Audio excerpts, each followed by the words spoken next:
Okay, first of all, it's noisy on the porch. There's cars and motorcycles and trucks going by, and it's loud. And there isn't anything I can do about that. But I thought I'd just do a video, a little vlog, a little talking about stuff type thing. And the traffic noises are just going to be part of it.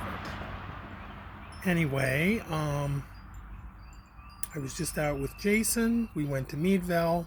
I got a haircut, and he's making an eggplant casserole for dinner. Do you hear that?